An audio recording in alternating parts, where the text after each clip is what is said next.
tomorrow. No. Where is everybody? This is Sunday, July 9th. There are 10 days until San Diego Comic-Con 2023. Welcome to SDConCast, the official podcast of the San Diego Comic-Con unofficial blog. VANUHTWE go. Oh my God, I love Live Journal and my love journal wants me. Current food is hyperactive, current music, refuse 73. I love the color scheme, it's pink and purple. Hello, everyone. I am your host, James Riley, and joining me on the podcast, as always, Carrie Dixon. Hey guys, thanks so much for joining us. And also joining us to do this breakdown is from the blog, Erin Tapkin. Hi, everyone. Thanks for inviting me back. This season of the SDConCast is sponsored by Adrenalizing Media. They're heading to San Diego Comic-Con, where they've teamed up with 3D Retro to invite you into the universe of NR City, a district set in present-day central Western Germany. The universe follows Rico Stahl, an ex-military, as he battles with both his past and present while returning to the NR City PD. The franchise will begin as a comic book series, NR City Stories Extreme, which will lead into a feature film titled NR City, tentatively scheduled for 2025. You can find them at SDCC at booth number 2548 to meet the creators, legendary composer Vince DiCola, who you may know from the Transformers the movie, stuntmaster Andy Ching, and you can get your comics signed by cover artists Lucio Perillo, Carla Cohen, Ralph Paul, and Eric Eatmon Chan. Again, that's booth number 2548. All right, everybody. So this is going to be covering Saturday and Sunday of the Comic-Con schedule. We will take comments and questions throughout the show, but usually we'll answer them at either the end of a room or the end of a day. But you can tweet us at SD_comic_con, use the hashtag SDConCast, and we'll, of course, be keeping an eye on the YouTube live chat if you wish to ask a question there. So we're going to be kicking it off on Saturday. Covering, I think it's 7 rooms, and the first one up is 7AB, and I'm going to handle that. So the room holds 480. It starts at 10 a.m. with Mysteries, Magic, and Mayhem, which features a bunch of authors, including Holly Black and Johnny Compton and Philip Fracassi and more, talking about transcending science fiction, fantasy, and horror in a mashup of all your favorite tropes. Then we have at 11, the creative process in children's entertainment. And this one looks pretty fun because it includes Tom Kenny, Van Partible, DJ Lance Rock, Jerome Liu, and of all people, Disney legend Bob Gurr, to talk a deep dive about basically today's pop culture universe.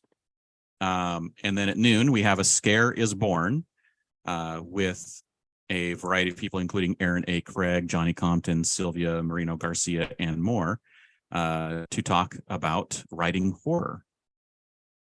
At 1, we have How a Greek Myth Became the World's Biggest Comic, a fireside chat with Rachel Smythe. And it features Rachel Smythe of Lore Olympus and Joe Rochelle of the Girl Wonder podcast discussing the webtoon sensation Lore Olympus. At 2, we have How to Form a Habit of Universe Construction. And that is with Nathan W. Pyle, describing what habits you can have to create your own universe. At 3, we have Scott Shaw's Oddball Comics, the fan favorite edition.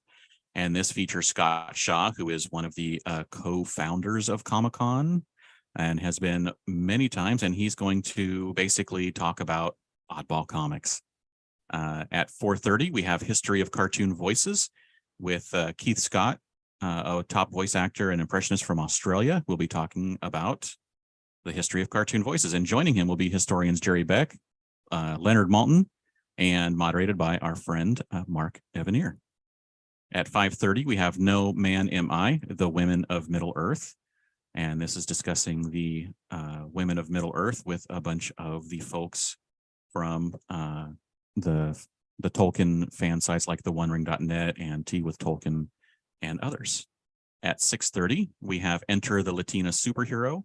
And this features a bunch of producers and showrunners and writers of your favorite shows like Mayans MC, Selena, The Boys, Flash, Palm Springs, discussing Latina superheroes in the entertainment industry. And then at 7:30, we have a live celebrity game show, and then an incredibly long series of initials that stand for, is this answer that you wrote on your card the same as the answer that I wrote on my card, which is basically the match game. And it's going to be a bunch of celebrity panelists that have not been announced, but members of the audience will be able to match wits with whatever celebrities show up to match wits. And that is it. So before we talk room flow, I want to talk a little bit about our favorite topic, the strikes. Because we've gotten some questions about, like, well, if the actors strike, like, will they still be on panels? How can the writers be on panels? With the WGA, so there was a panel, as you mentioned in here, that has, like a bunch of showrunners and writers on it. Because that panel is not about their specific show, it's just them talking generally about like the craft of writing, or in this case, like making Latina superheroes. Like, they are allowed to do that because it's not tied to their show with the studio. So those panels are okay. On the actor side, if they strike, which we should know by Wednesday evening at the very latest, because that's when the deadline ends, we're kind of assuming that it's going to be the same situation, even though they haven't, I hear, given guidance to their members, where like they would be allowed to go to Comic-Con to attend something like that live celebrity game show, because that has nothing to do with the studio. But they would not be necessarily allowed to be on something like What We Do in the Shadows, because that is a studio panel. So I just wanted to mention that. And I feel like everything that we just talked about in these rooms, even if it did have a celebrity, like, would be fine for them to still appear. So like Tom Kenny is probably still showing up to that creative process in children's entertainment because it's not tied to a show. Yeah. So the key is sort of specific project, no. General topics, yes. Yes. As far as we know Yeah. so far.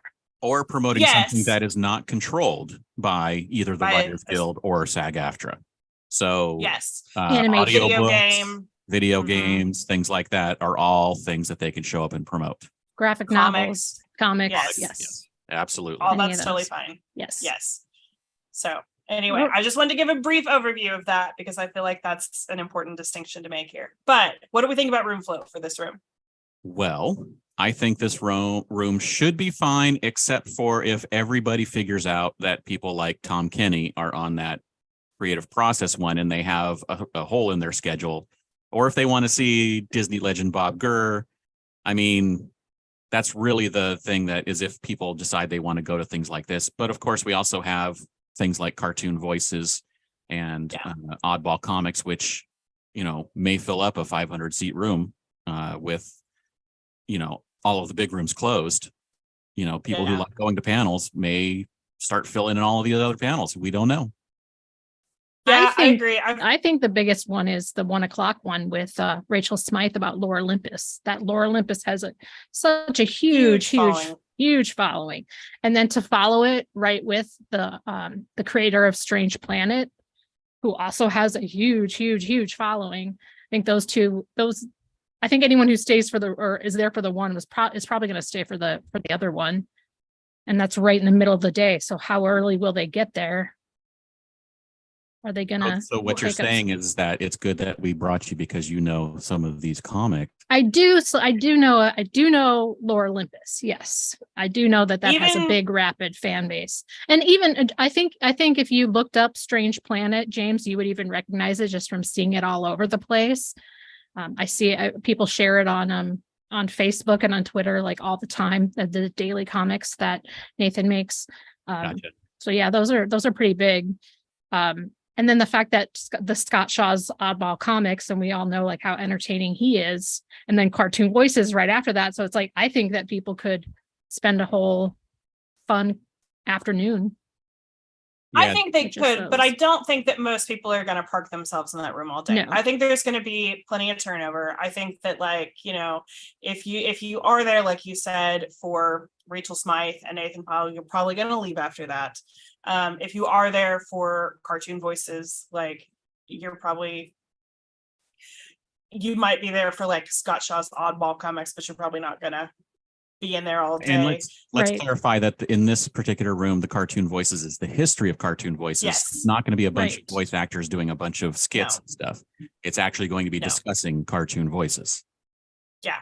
So if it were me, if I wanted to make sure that I made it into any of the big panels that we just talked about, like the one with Tom Kenny, the creative process in children's entertainment.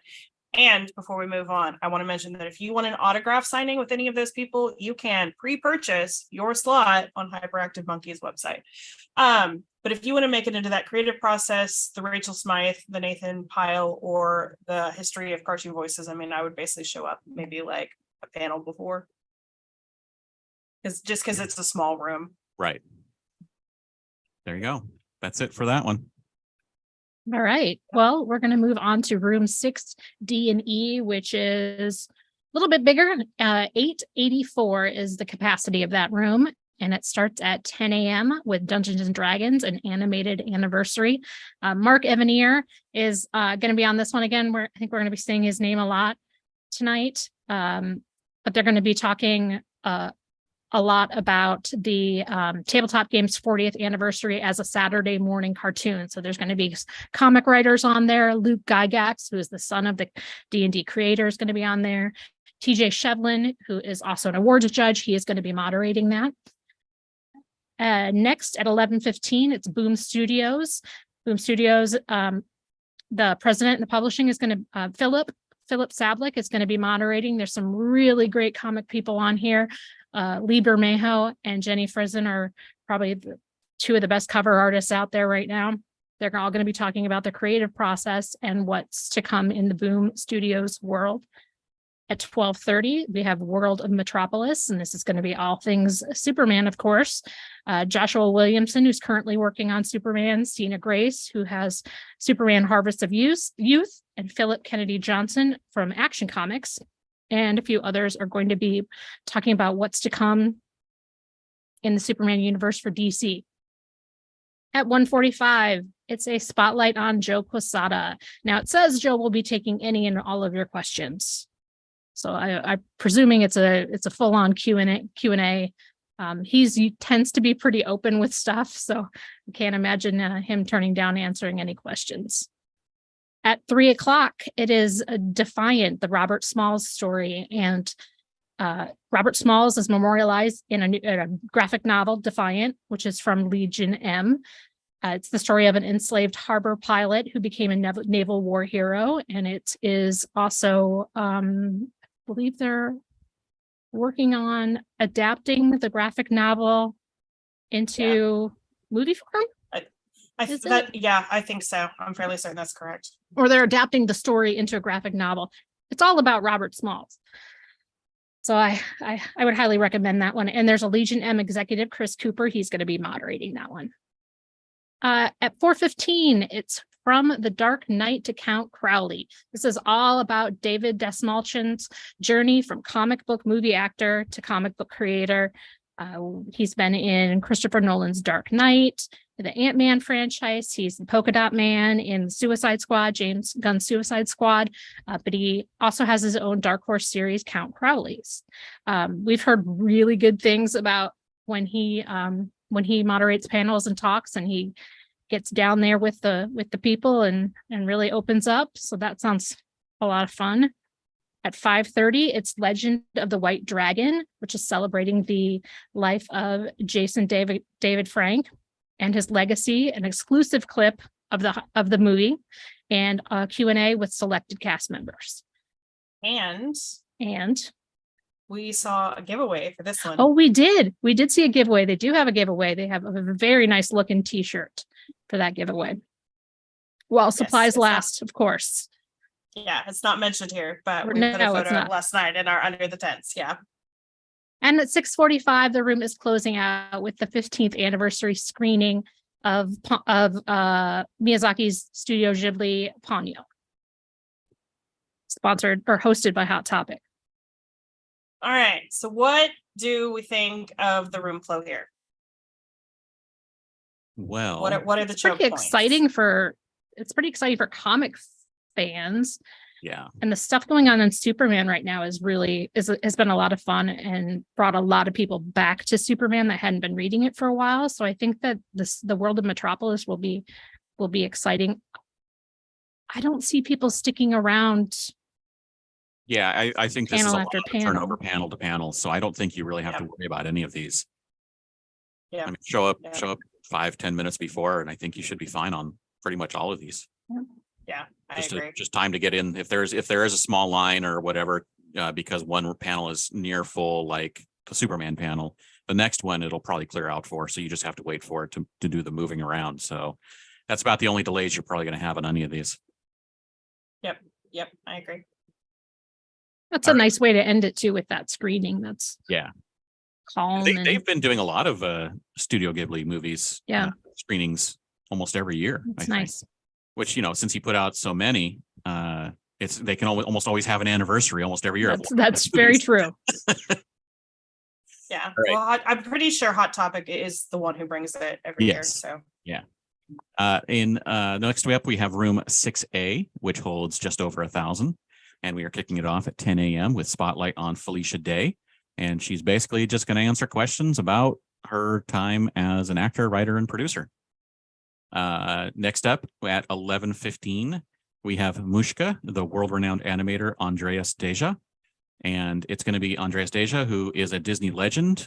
He was responsible for a bunch of characters like Gaston and Jafar and Scar and Lilo. He's going to be talking about his new hand-drawn animated directorial debut short called Mushka. It's going to feature music by Richard Sherman. And he is basically just going to be talking about it. I think they're going to show it. And then they're going to have a Q&A with some members of the production. And he's going to talk about his career at Disney and the 10 years it took him to bring Mushka to life. And then at 12:30, we have the first look at Orphan Black Echoes. And all it says is that we're going to get an exclusive first look access. And then at 1:45, where we have Take a Leap into the World of NBC's Quantum Leap. And this says the cast will be there, including Raymond Lee, Caitlin Bassett, Ernie Hudson, Mason Alexander Park, and Narissa Lee. But of course, we don't know if they actually will show up based on what happens with the strike. But as of this time, it looks like they're planning to bring everybody there. And this is basically just going to be a teaser of the season 2 premiere and talk about what's coming up. At 3:00, we have Marvel, Next Big Thing. And this is where basically Marvel Comics announces a bunch of stuff that's coming up from Marvel Comics, including Spider-Man and Guardians of the Galaxy. And it includes people like C.B. Cebulski and Nick Lowe and Zeb Wells and others. And of course, at the Marvel panels, I think half the time you're going to get given something when you go to a Marvel panel. And this is one of those cases where you will get an exclusive giveaway. Next up at 4:15, we have Transformers and G.I. Joe return in the Energon universe. And this is the return of those properties, 2 comics done by Robert Kirkman, Daniel Warren Johnson, Joshua Williamson, and more from Skybound. And they're going to reveal basically what's coming out and what they're going to be planning for this universe. At 5:30, we have developing TV and film for streamers. And this is I think we might have talked about it on the podcast last week, where basically it's the members of the show. What's the show's name? Underdeveloped. There it is. And it's basically a bunch of the actors and creators of that show coming on to talk about creating TV or film for streamers, but it's everybody from this show to talk about it. So it's basically like a panel for this show, which is pretty funny. I mean, it's one way to get around the rules, I guess. So yes, there you go. Indeed. At 6:45, we have Critical Role making Candela Obscura. And this is members of and friends of Critical Role, including Taliesin Joff and Marisha Ray, Robbie Draymond, and others to talk about Candela Obscura. And then there's at 8:30, the Masquerade simulcast. So you can, if you don't want to go try and get a seat in Ballroom 20, or it's too crowded, or whatever the case may be, you can watch a live simulcast of the stage. And that is it.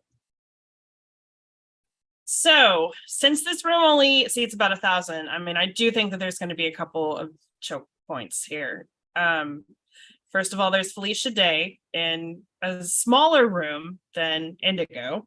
Yes. And so if you missed her And on another day and you want to make sure you catch her, especially for an all questions Q&A, this is definitely going to be pretty popular. So, yeah, get there early and just wait it out. And of course, if there's nothing else in the room, you then are free to go off and do whatever you want for the rest of the day. Yeah, I think that one will be well attended. I think Orphan Black and Quantum Leap both have the potential to be very well attended. Orphan Black echoes it's new, even though it's based on like the other series, but so maybe that one won't be as well attended, but Quantum Leap I know has quite a few fans. Yeah. And then Critical Role, even though it's not like the main Critical Role panel, it's still a critical role. Yeah. It's still a Critical Role panel. It's got several of the same folks. I think that one is also going to be a problem. You know what? Honestly, I think that the Transformers G.I. Joe thing, since Robert Kirkman is involved, and I think Aaron, correct me if I'm wrong, but that comic where they appeared and now that it's coming out is actually getting a lot of buzz. Yes. Yeah, that was big news when the Kirkman's Void Rivals came out and basically kicked this whole thing off. It was all kept a secret until the book came out, which was pretty amazing in the comic world to actually have a secret. And so, people have been missing Transformers, missing G.I. Joe. Happy to have them back under the umbrella of Robert Kirkman. You got to know that he's got this long-term plan. So him divulging any of that is probably going to be pretty exciting for those fans.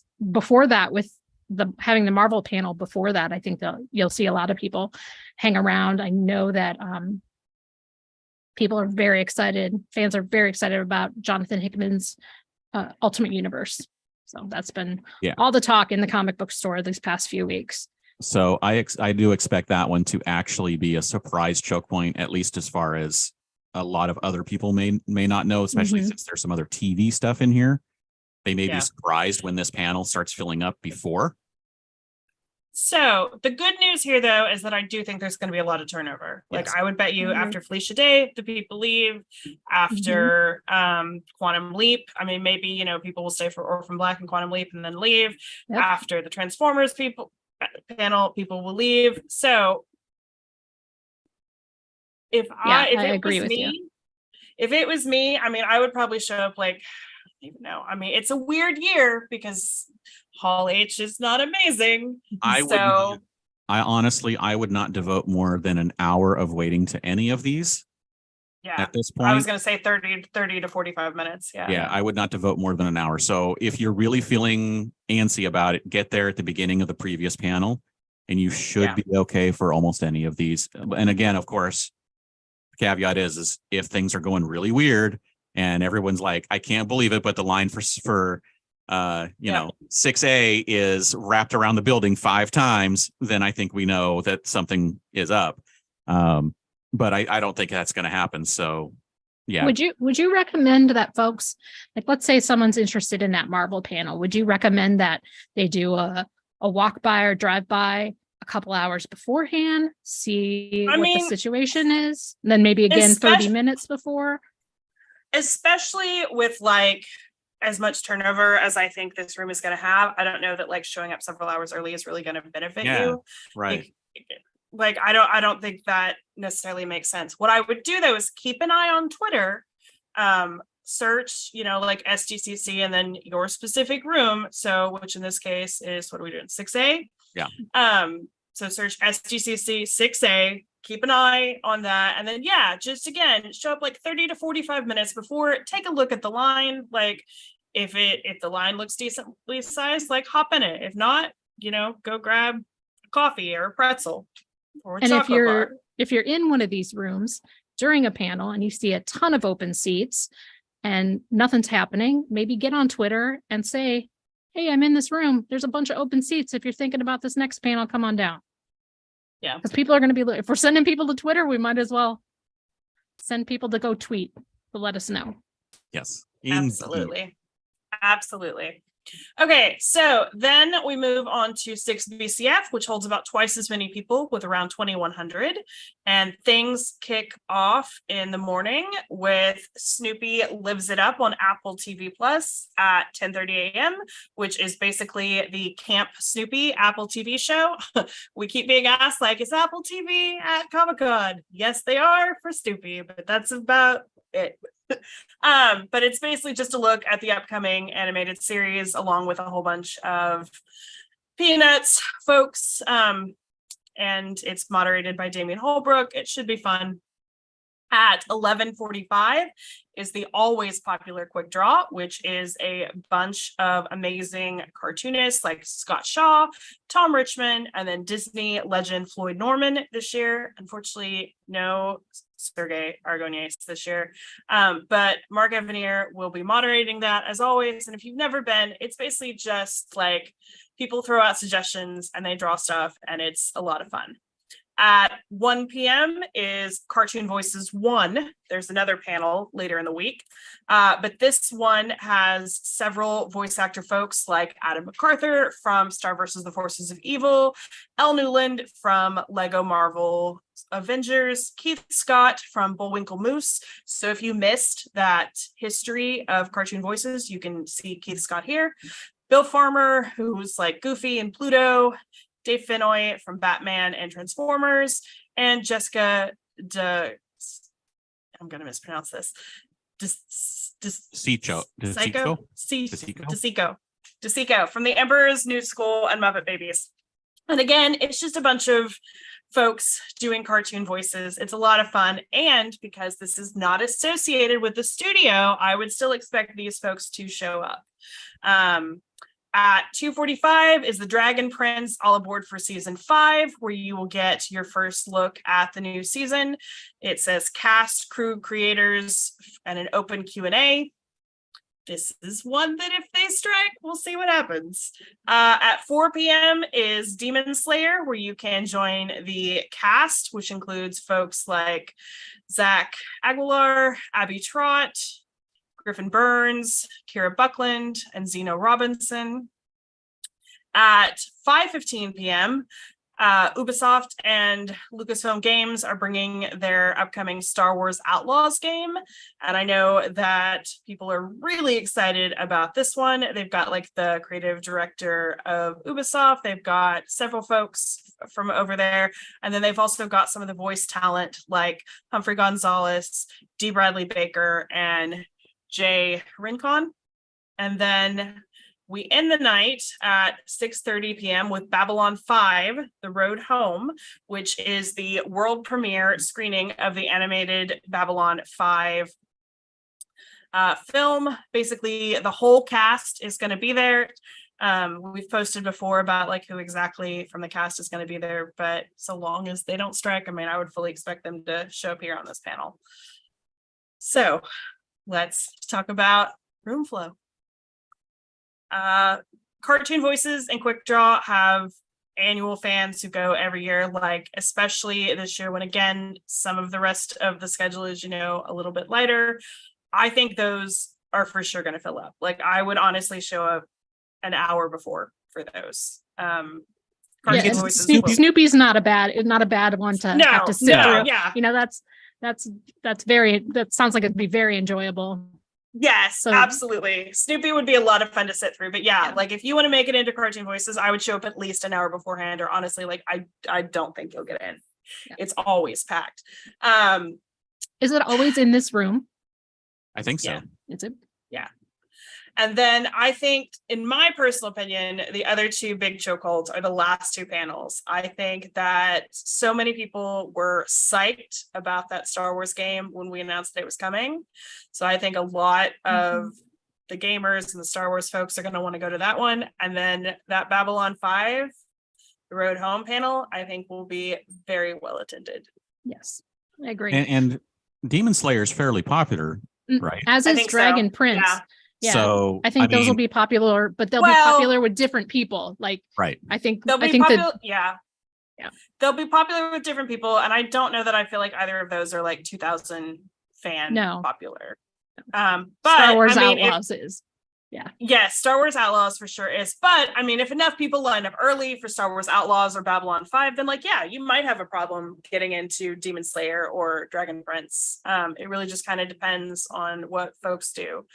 But if you wanted to make it in for Babylon 5 or Star Wars, James, like what time would you line up? Man, if it was me, I mean, personally, since I am always a worrier, I'd be in there during like the early part of Dragon Prince. Yeah. But that's I just think me. that's fair. I don't know if you're going to need, I mean, you may be able to just get in line for Demon Slayer, like a little bit before Demon Slayer, and get in and sit through Demon Slayer to make sure you're in there, and you should be okay. But I would get there even earlier because it's just me. But Yeah. Well, and again, we'll get to Hall H, but because it is just a little bit less, like those people have to go somewhere. And I mean, if you're normally a Hall H person and you're like, well, hey, I don't want to go to Hall H, but there's a Star Wars video game, like you might be heading over here instead when normally you wouldn't be. And it's interesting because I don't know if a massive amount of people are going to stay after Star Wars for No, I Babylon don't either. 5. So while Is it going to be a mass exodus of Star Wars and a mass entrance of Probably. Babylon 5, and they're going to like, Yeah, I think so. If you do show up like 45 minutes before Babylon 5 and you see a massive line, I mean, unless it is extremely massive, I would not worry too much, but don't show up 20 minutes before, because I think that's enough people will be getting in line for this, and enough people will stay that maybe only 1,000 to 1,500 people will be able to get in, because I think a few hundred people will stay. and since the Babylon 5 is an animated movie, we don't have to necessarily worry about the cast backing out. Well, Would we? Not Maybe. always. so the deal here is we know with the writers that it's the Animation Guild, not WG. Oh, so that's right. We don't know. J. Michael Straczynski will be here no matter what. Like, not worried at all about him. We are less certain on animation. I asked Eric Goldman fandom the other night when he was on, and he was also not 100% clear, because the interesting thing to me is I feel like 80% of the TV show panels that are on the schedule this year are animated. So I feel like maybe voice actors get more leeway, or like maybe can come to Comic-Con. I don't necessarily know. I mean, I think they are still part of SAG, but I don't know. So we are very unclear on that, but it sure feels like everybody felt like animation was the safer bet here, doesn't it? Yes. I Or wish if somebody knows, Or- please tell us. or this is the culmination of all of the productions during lockdown really just coming to fore at this point, where a lot of them are hitting that may have taken a little bit of extra time to get done. So Possibly. Yeah. I mean, animation is for sure like done a lot further out than live action a lot of times. So it might be that. But I mean, again, I just feel like 80% of the TV panels here are animation. So I'm like, do they know something we don't? right. So So anyway, basically this room is going to have a lot of turnover, but also a lot of people attending those panels. yes. So I think this is going to be a really big room on Saturday. Busy, very busy room. Busy. Very busy room. And another busy room is going to be Indigo Ballroom. 2,663 fine folks can fit in that room. And programming starts at 10 a.m. and it's starting with the 25th anniversary of That 70s Show. Deborah Jo Rupp and Kurtwood Smith from that show are going to be discussing 25 years of the iconic show and its impact. They're also going to do a fan Q&A. At 11:15, it's the season 2 preview of Heels. They have a lot of the folks listed for this.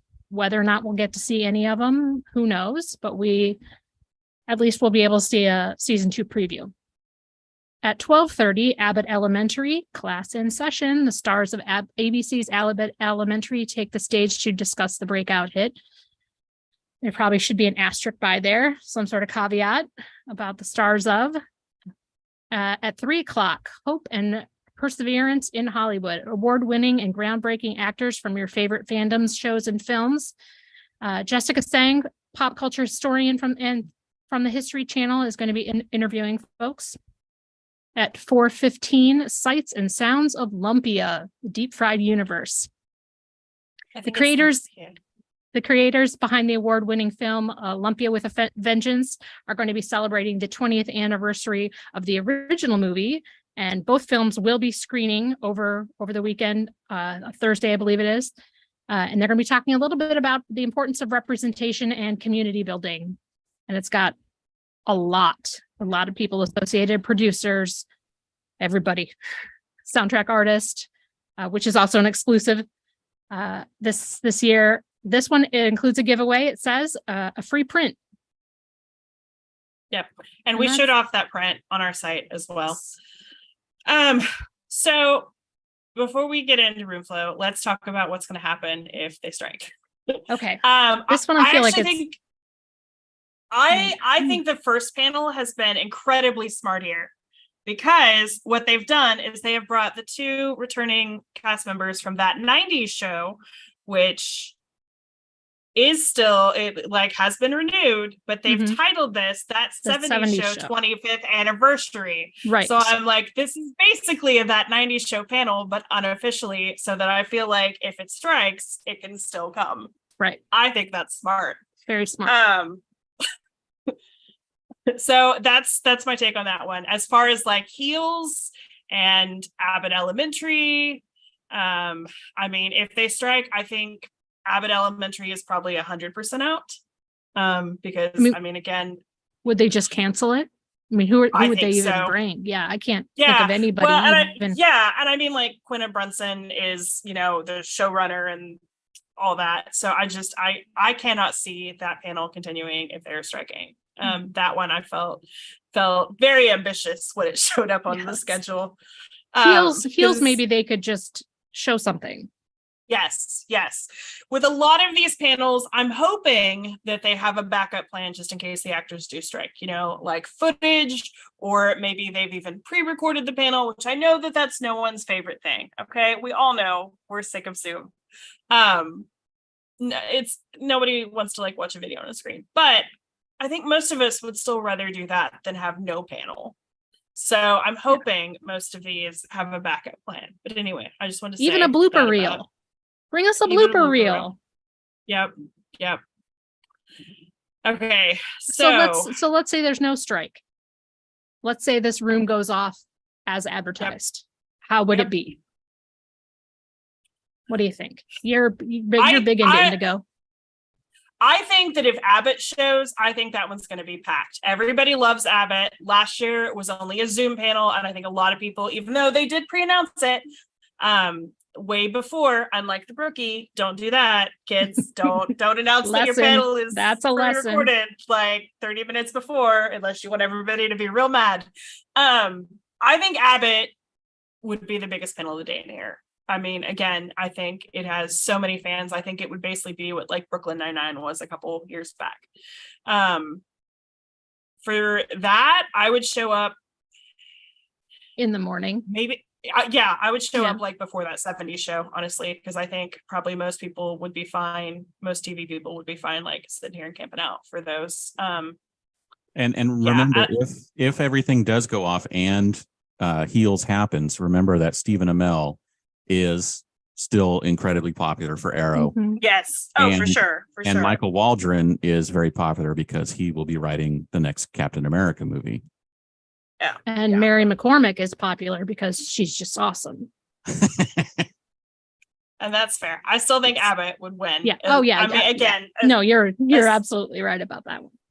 Yeah. If you want to see, again, if this is a normal year, if everything comes, if we get people, I think after Abbott, it's going to clear out and you're not going to have any problem like making it into the rest of these. And the room is empty in the late evening, late afternoon. So there's space there if they want to do anything. But if anything actually gets added, we'll see. But there's room. There is room. Yep. I think Hope and Perseverance in Hollywood, depending on who the guests end up being, would be very fun. Yeah, Be easy, might be easy awesome. to stay after Abbott for that one. yeah. Okay, so let's move on to Ballroom 20, which holds about 4,800. And things kick off at 11 a.m. with Futurama, which is showing a world premiere screening before new episodes debut on July 24th. I mean, again, all the Disney stuff is being real vague on purpose. I think that like if they don't strike and they can bring cast, they will. But for right now, they're like footage. So at 11 is again world premiere screening of Futurama. At 12 p.m. is American Dad. Super vague. Family Guy is at 12:45. Super vague. 1:45 is the annual TV Guide magazine's fan favorites. It does not yet list who's going to be on the panel, but that's perfectly normal. I don't think we'll hear anything until late this week at the earliest, as far as like who's going to be on that panel. At 2:45 is the annual Spike and Mike's All Ages Festival of Animation, which is basically Spike and Mike showing you a whole bunch of animated clips and shorts and fun stuff. Then at 3:45 is Anne Rice's Interview with a Vampire season 2, where fans will get an exclusive first look access to the new season of that, and it's been filming for quite a while. I think it even like is supposed to wrap in August, because I looked earlier, which means that they should have plenty of footage to show if, again, And well, we they smartly strike. don't promise Nope, anything else. They don't promise anything. Anything else, Again, yeah. we're keeping everything vague. And then at 4:45 is Critical Role, which this is their main panel. And it's got all the folks that you love from Critical Role, like Ashley Johnson, Marisha Ray, Taliesin Jaffe, Matthew Mercer, Laura Bailey, Sam Riegel, Travis Willingham, and Liam O'Brien. And that one will be huge. And then there's a gap. And then at 8:30 is the annual masquerade. And as James, I think, mentioned earlier, the way that you get in for the masquerade is they will start giving out free tickets at noon near Ballroom 20. There's a kiosk over there. You'll find it. There'll be a big line to get tickets, but you can find it. And then they will also be giving them out at the masquerade desk after 3. If you miss out on tickets, you can still try to make it into Ballroom 20, or again, there's replay in other rooms. So that's it for Ballroom 20. What's going to happen? All right, so yes, let's start with what'll happen if there is a strike. Then it's going to be a lot of footage shown. Going to be a whole lot of footage. I think most of the animated stuff probably has a plan B. I mean, again, Futurama world premiere screening, great, done, sorted. American Dad and Family Guy probably have footage, or at least like maybe they pre-recorded panels. So hopefully those are fine. Interview with the Vampire, I am a lot less certain of, and unfortunately that's the one I want, but we'll see what happens there. And then Critical Role will be fine because it's not AMPTA. Right. So they're fine. So usually the animated stuff is well attended, but not like packed to the gills. The one exception to that is possibly Futurama, because it's been off the air for 10 years, something like that. A long time. So I feel like that one might be more well attended. But usually those are pretty much a walk-in.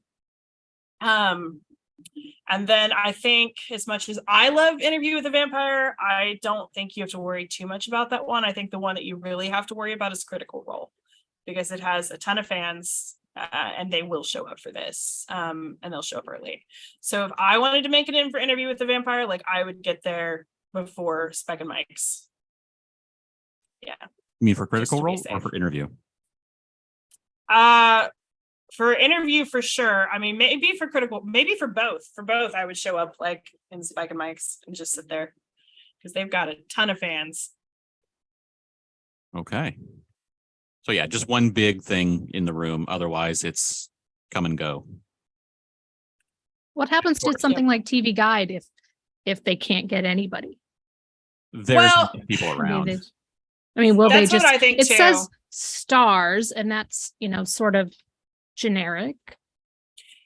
Well, I mean, they never announce who's going to be on the panel, like when the schedule comes out 2 weeks before. But I'm with James. Like, there's enough people on other panels, so we'll talk about it maybe later. But like Deborah Ann Wall is on a panel doing, I don't even know, some kind of play that I don't understand. I think it's actually, I think it's like a Dungeons and Dragons campaign that they're going to. That's play what like I was going to entire say. campaign with Yeah. like people there to like act out stuff or something. I don't know. Yes.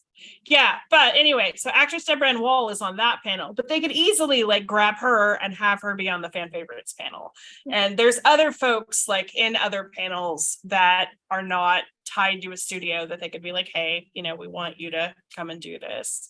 Or, I mean, they may even be able to get people to still come down like just for an afternoon to do the one panel because it's not the studio putting this panel on. So chances are it's more likely that it's probably somebody who's already there for something else. And they'll pull them over. Yeah, I think that's more likely. Yes. Yeah, these TV Guide and Entertainment Weekly panels are always a really good way to catch multiple people from a bunch of different panels. If you can't make it into all those different panels, if you just want to see them, that's a really good way to do that. Yeah, I agree. Okay. All right, time for the big boy. Yep, Hall H on Saturday. Seats 6,500. It begins with Legendary Entertainment at 11 a.m. with the infamous TBA. Our favorite. Total mystery.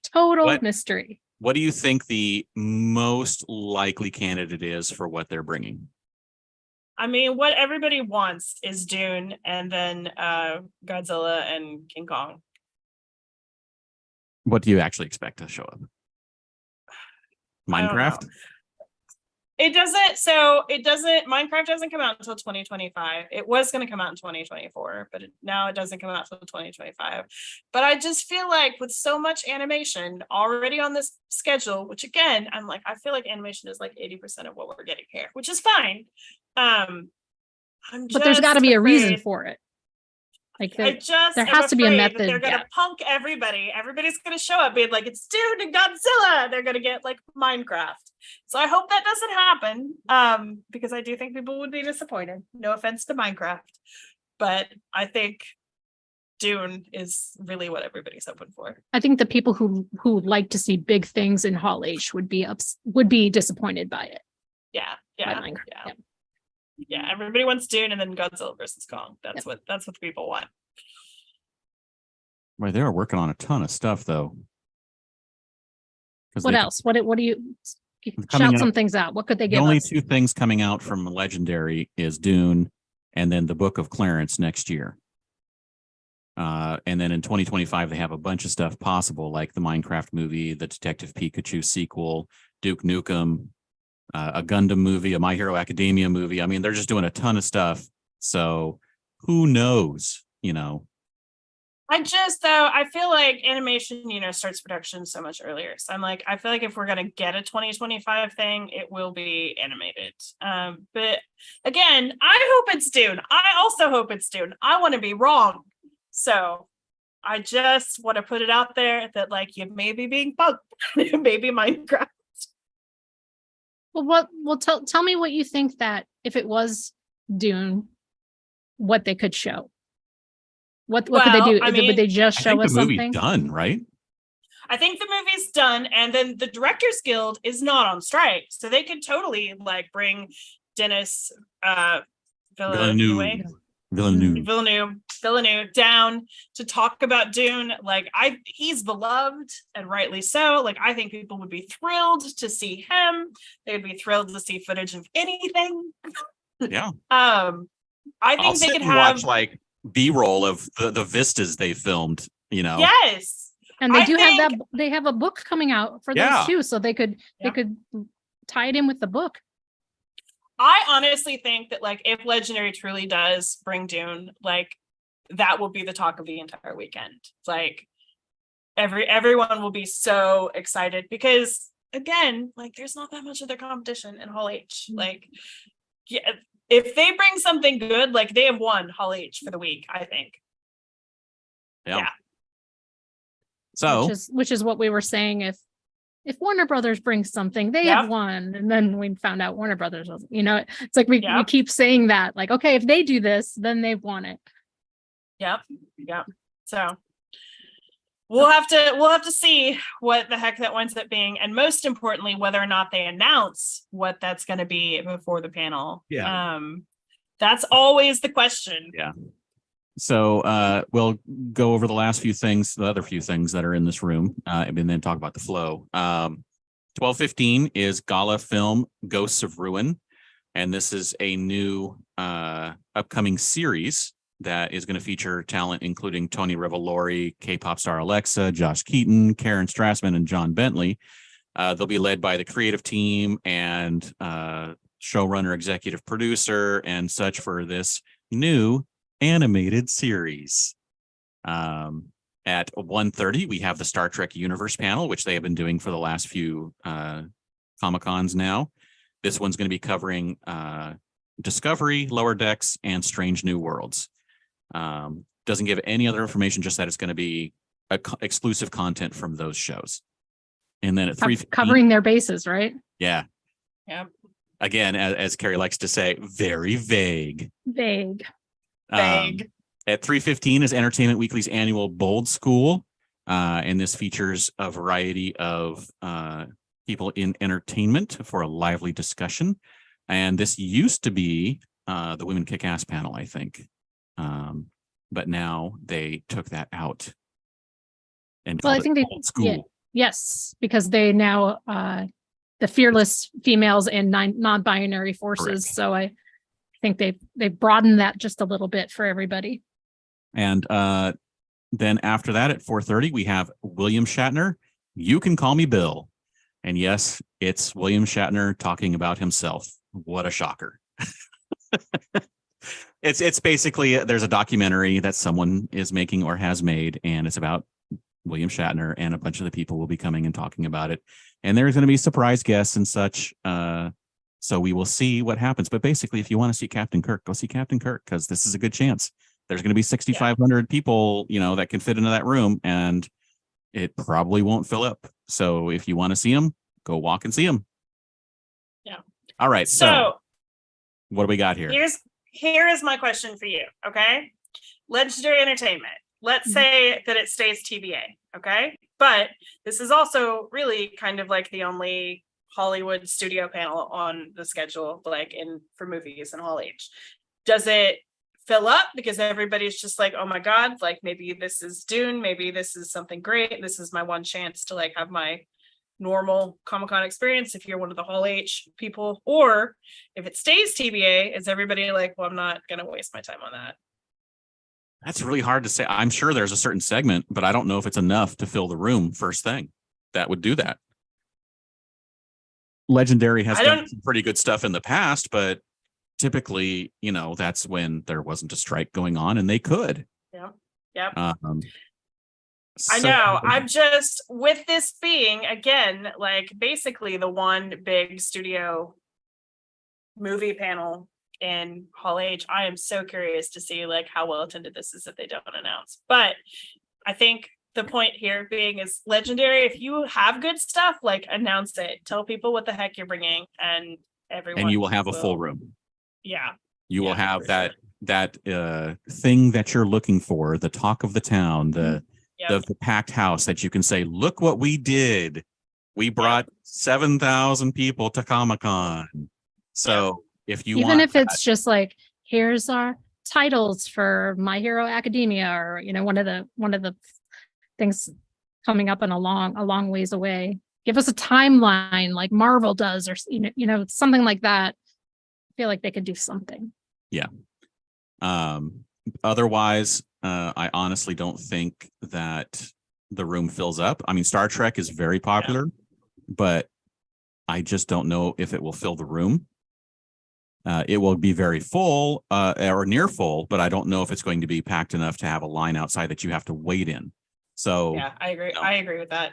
if you want to make sure you have an okay seat somewhere, not like at the very back of the room, then show up a half an hour to 45 minutes before to get through the line. Because, you have to walk through the whole tents and everything, and it takes some time. Even though there may not be much of a line, you still have to go through that whole trek, I think. Haha. Yep. Anyway.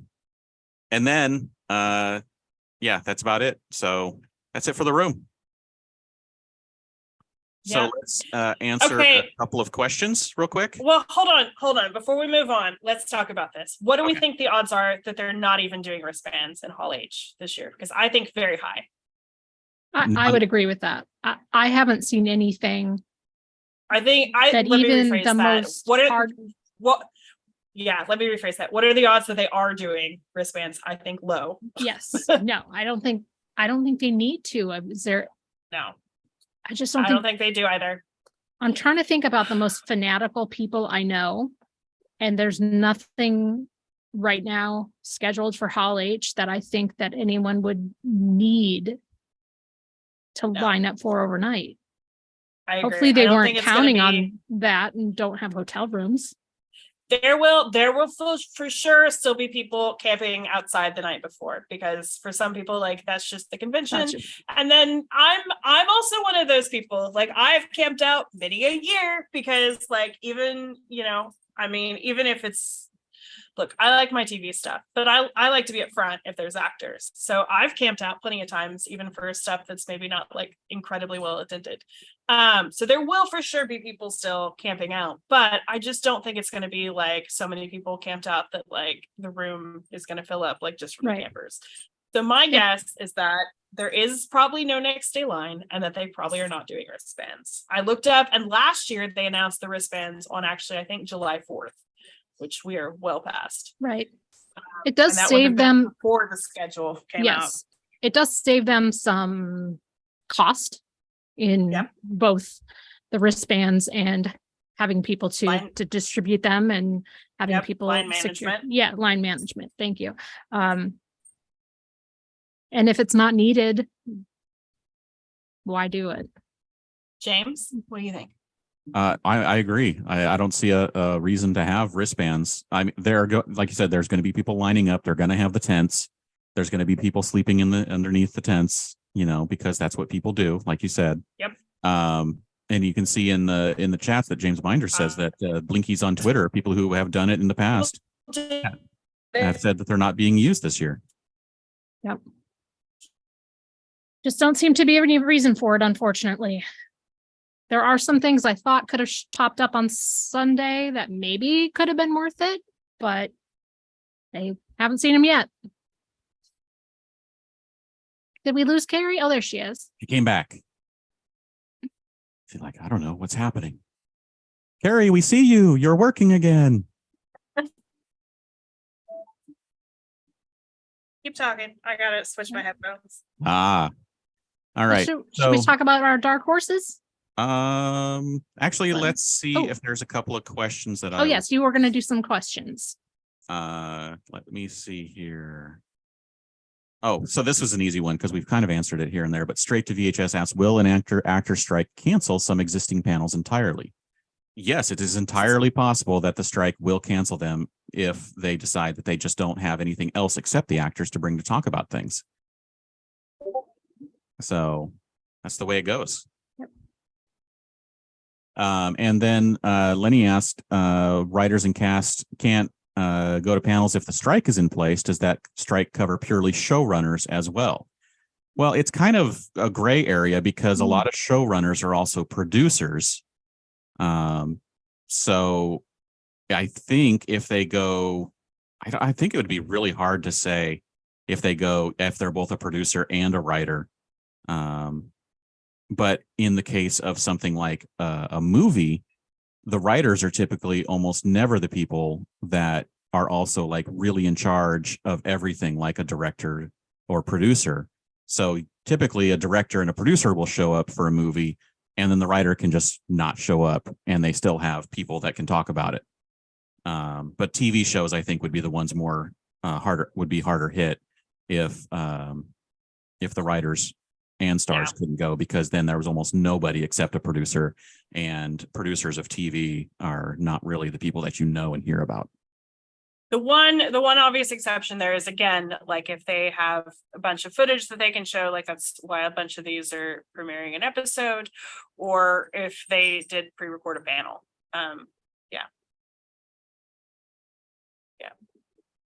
And I guess that's about it for now. So yeah, let's get into some dark horses. Which order do you want to go in today?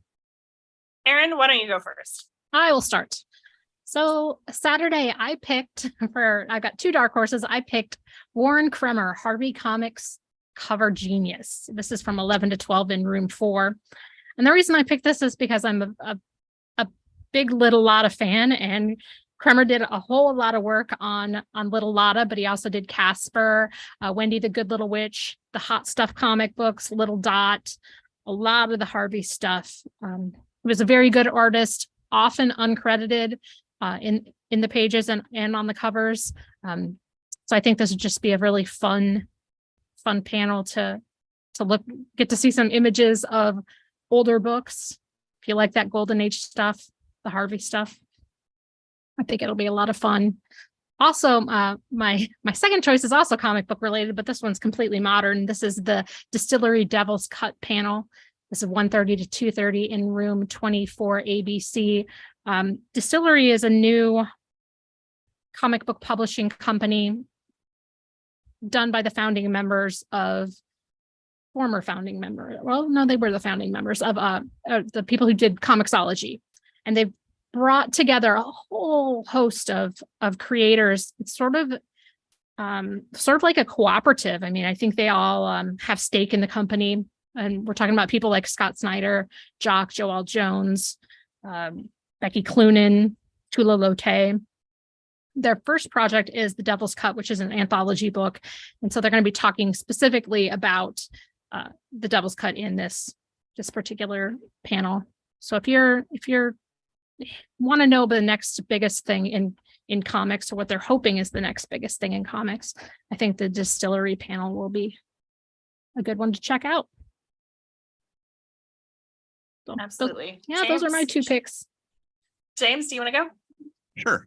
So I had a bunch that I was considering, but I'm going to narrow it all the way down to one, and you can still get your fix of Doctor Who with the FX of Doctor Who. You can do this. It's in room 5AB from 6:30 to 7:30. And basically, it's a bunch of people who actually make special effects and props and such on Hollywood productions like Raised by Wolves in the Orville, Terminator 2 and Batman Returns, Interstellar and Inception, Total Recall and Independence Day, iRobot and Independence Day again, AI and Apollo 13. They're going to be watching a clip from a Doctor Who episode and then trying to make the prop with a bunch of junk they have thrown around the room, probably. And they're going to basically show you how you can make stuff that looks pretty cool on a basically no budget. So I think that's going to be fun. It does sound fun. They've been doing it at WonderCon the last couple of years too, and it just sounds like a really good time. Yes. My dark horse is the Smurfs 65th anniversary, which is at 11:30 in room 29 CD. And it's just a whole bunch of folks. So like someone from Nickelodeon, and they're all talking about like Smurf comics and the upcoming video game and just all kinds of stuff about Smurfs. And I think this is actually going to weirdly be a really big year for the Smurfs, because if you paid attention to an Under the Tents that we did weeks ago, maybe even months ago. Time it was definitely one of the anymore. Right, and it was definitely one of the first things we heard about. Yeah, but I think there might be a Smurfs offsite. So, yep, I think it's going to be a good year for the Smurfs. Man, out of all the things I watched when I was little, or younger, I should say, I never would have thought the Smurfs would be so endearing. And, I loved the Smurfs. Yes, I was quite fond of the Smurfs. Yep. Just had no idea. No idea. No, of course I didn't. I also didn't know, that they were international and so huge, overseas and in Belgium. So They didn't have the internet back then. I would have had to gone to a library and look it up in the encyclopedia. No, thank you. All right, so let's head into Sunday, Yes, the final Sunday. day of the convention. Oh, Hold Go on. ahead, Do we have Carrie. any questions? Do we have any questions in the chat real quick? Cassandra did mention that the faster purple worm kill from Dungeons and Dragons panel lists Matthew Lillard as starring, but his name is not bolded. But if you watched yesterday's podcast, you know that he is on a different panel. And so he might still be attending on that panel. So yeah, It's very possible.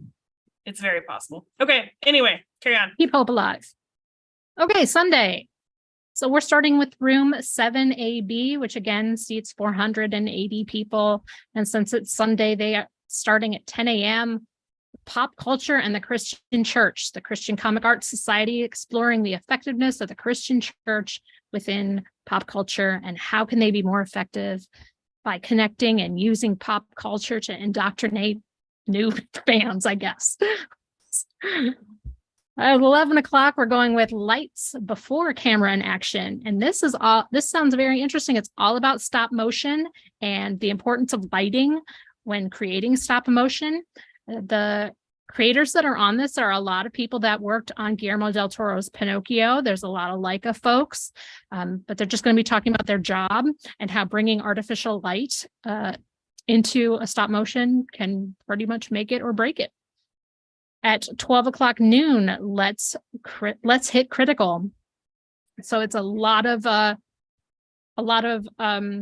influencers, podcasters, D&D folks, discussing the challenges of balancing the elements of a campaign, moderated by writer Cecil Castellucci. So that will be a very fun Dungeons and Dragons discussion.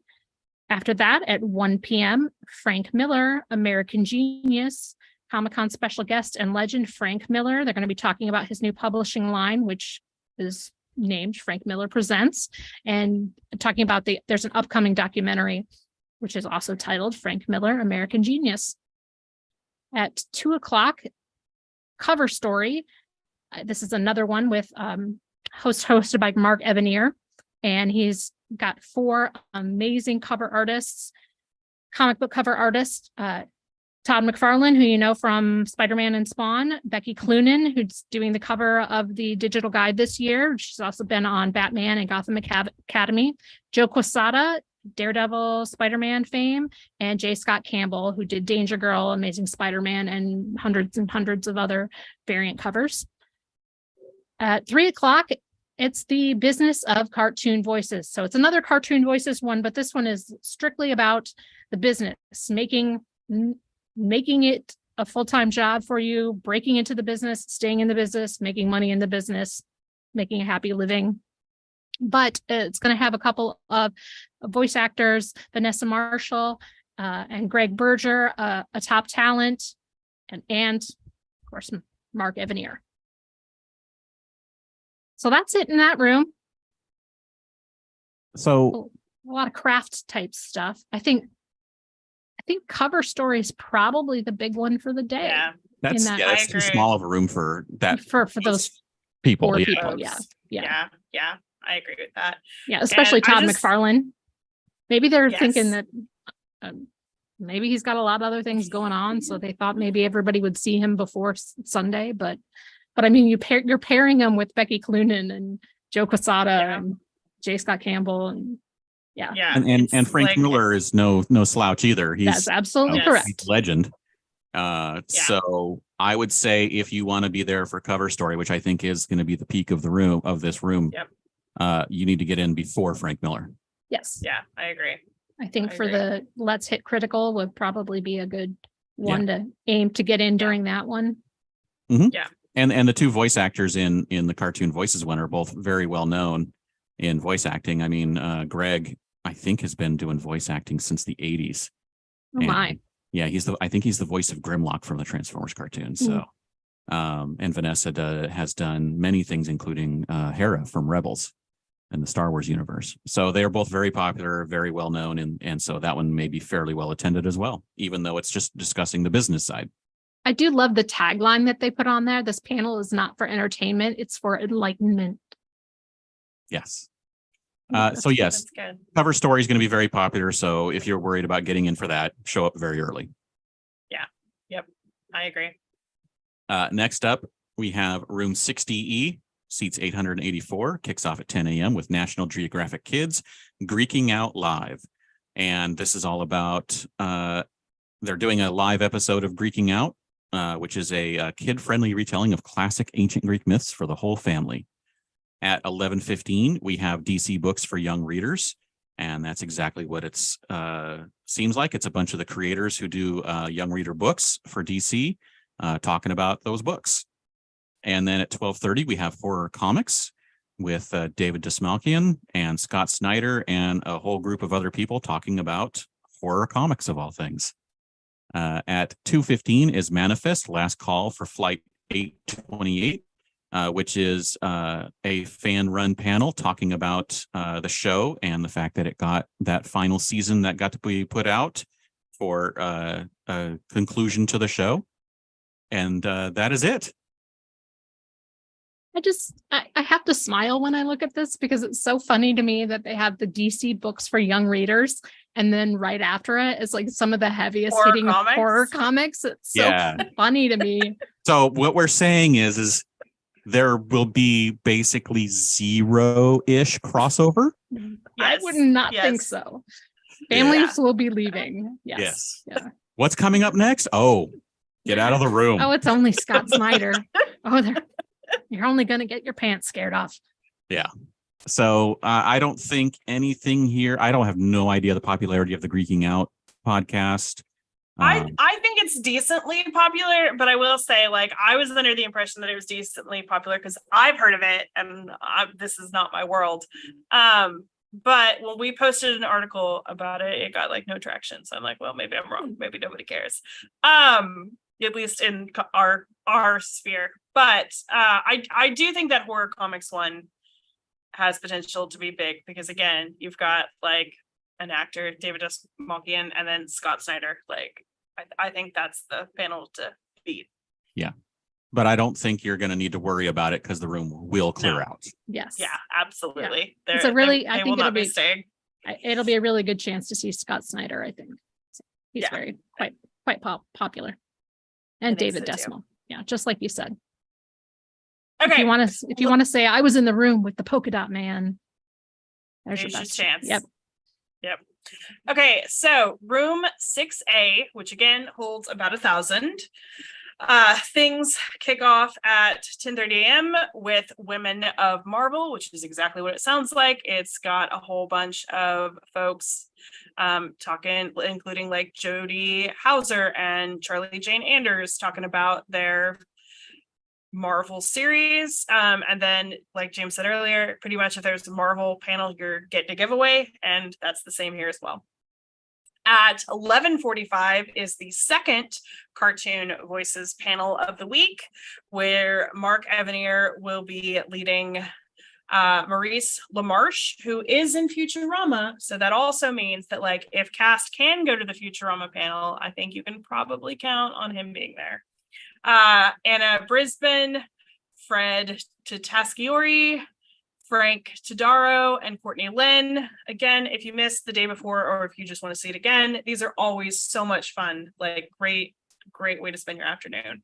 At 1:30 is the annual X-Men fandom panel, where the X Reads podcast folks put on a fantastic panel. This year they've got all kinds of folks, including like Warpath Dylan from House of X. They've got cosplayers. They've got someone from NECA.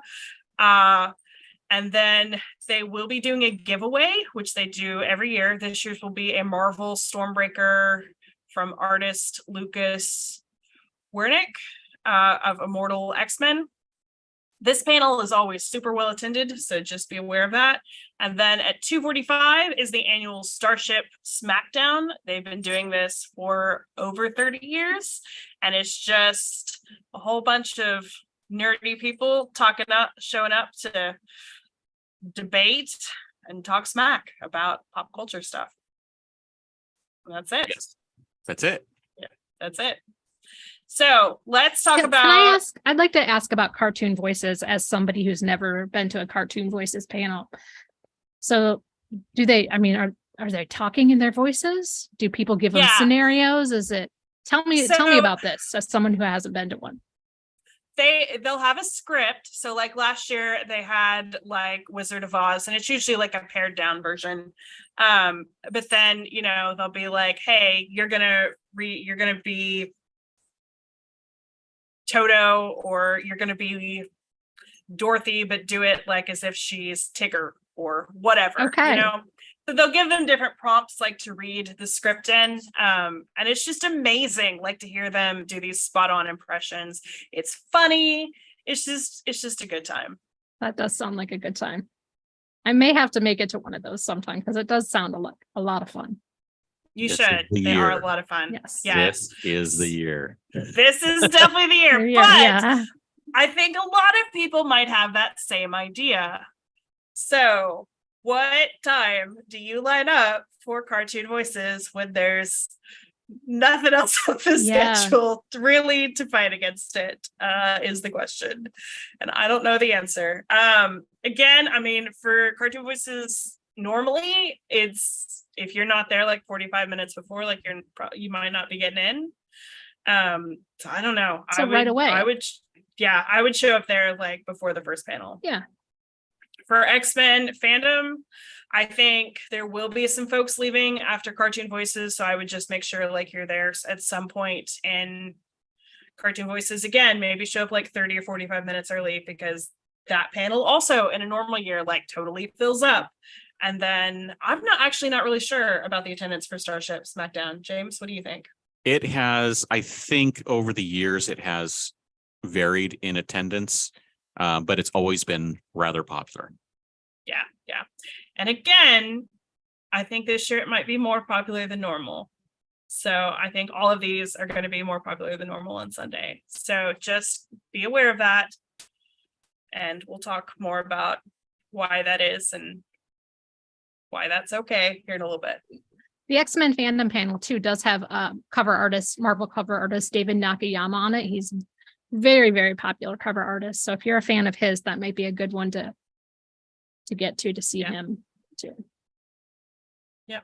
All right. Yep. So room 6 BCF. This is 12,160 people.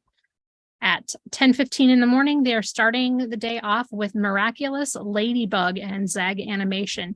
Jeremy Zag, he's the director, writer, composer, and CEO, is going to be there with a lot of voice talent.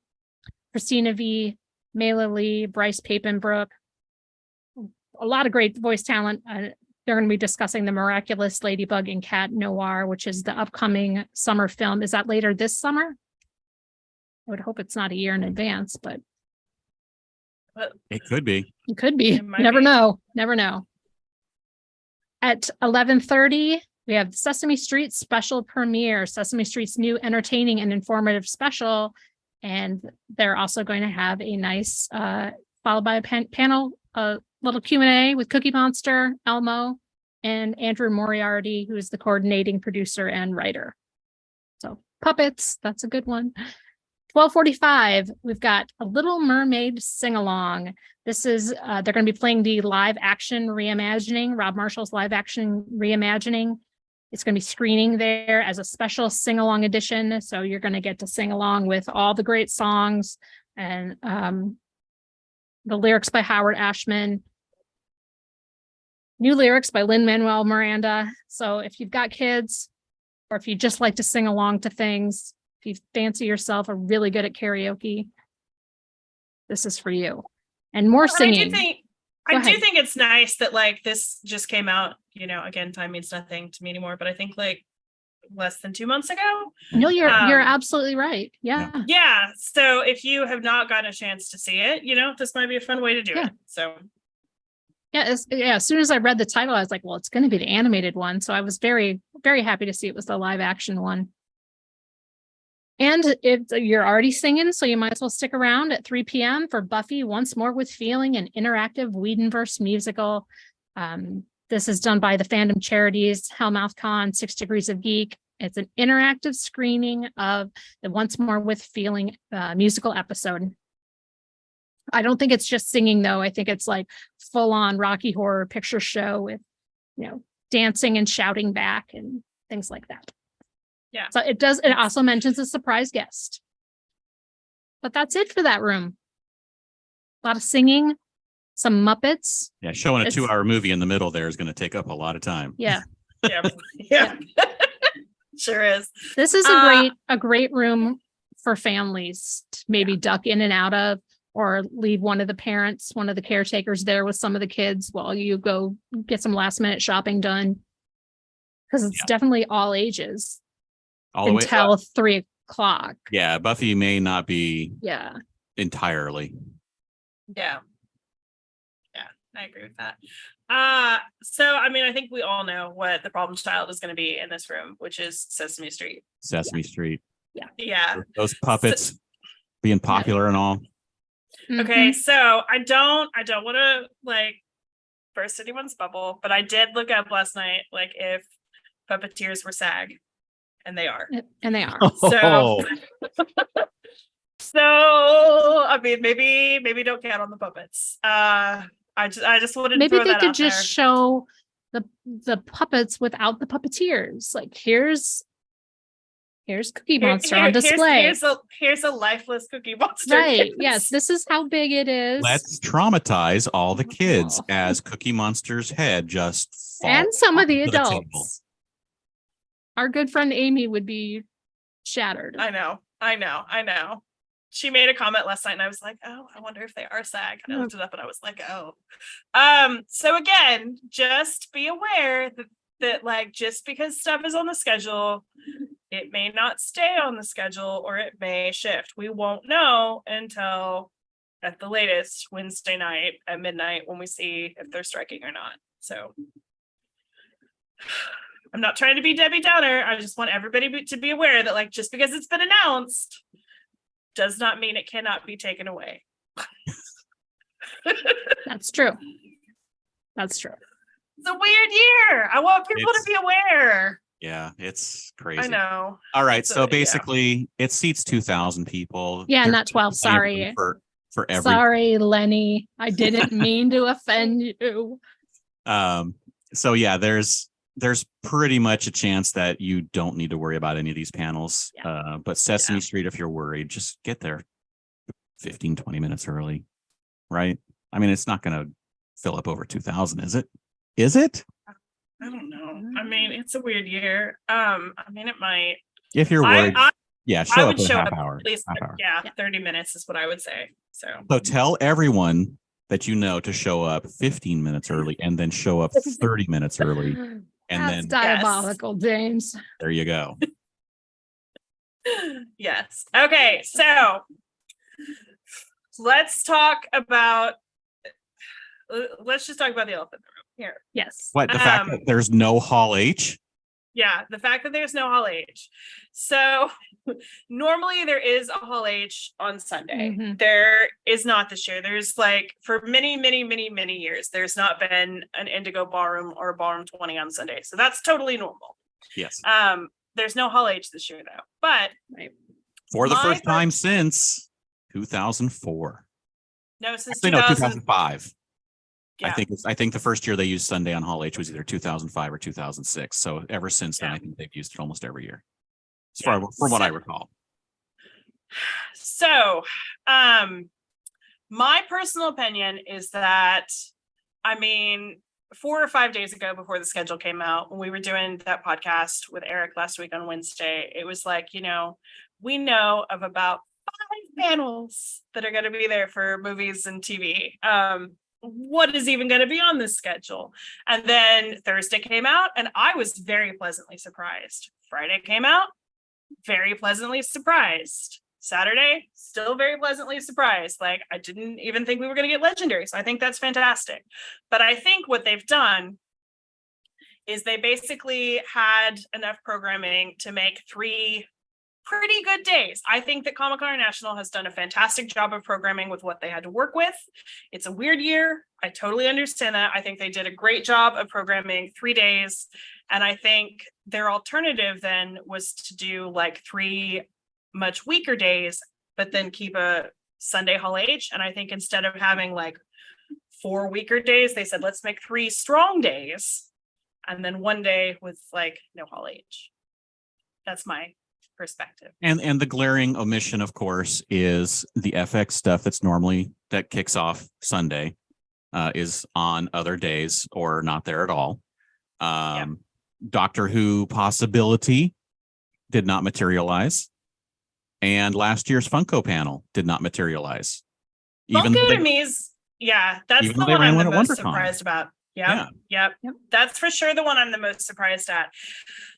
And again, I think with the studio stuff, I think that it's all almost entirely down to SAG extending the deadline to the point where like nobody really knows what's happening. I mean, with something like Doctor Who, like there are international people involved, like, you know, it's a lot harder to plan something last minute if you do have to fly across an ocean as opposed to take a train down for an hour or 2.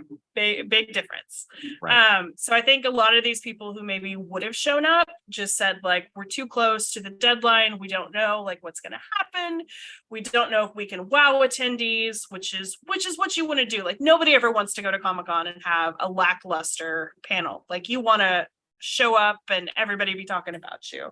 And I think unfortunately, solely because of the uncertainty around the strikes, a lot of folks just decided that wasn't possible. It's not a knock on Comic-Con. It does not mean that Comic-Con is dead. I think a lot of these folks would have shown up in a normal year. And again, I personally think that Comic-Con International has done an amazing job at what I'm sure was a very chaotic process.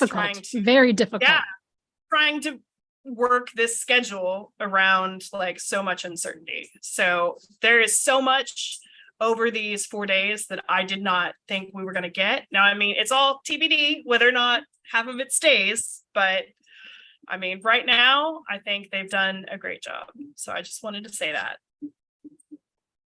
I agree. Yeah. I would not have wanted to do the job.